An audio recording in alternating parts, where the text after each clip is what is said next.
In this quick tutorial, I'm gonna show how to add adjustment layer in Premiere Pro. Basically, we use the adjustment layer when we want to use the same effect on many clips at once. Here's multiple clip on my timeline. Click on New Item. Then click on Adjustment Layer. From here, we can make 4K adjustment layer, 1080p and so. I'm gonna making 4K adjustment layer. From this drop down menu, we can set frame rate. When it's done, hit on OK.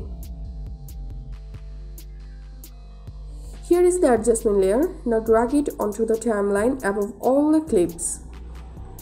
Make it as big as there are clips. Now all the effects that I will use on this layer will be effective on the following clips. In this way, you have to drag the effects and leave them on the adjustment layer.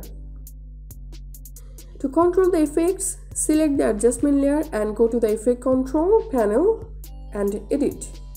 That's it for now. If you find this video helpful, make sure to subscribe this channel. Thank you.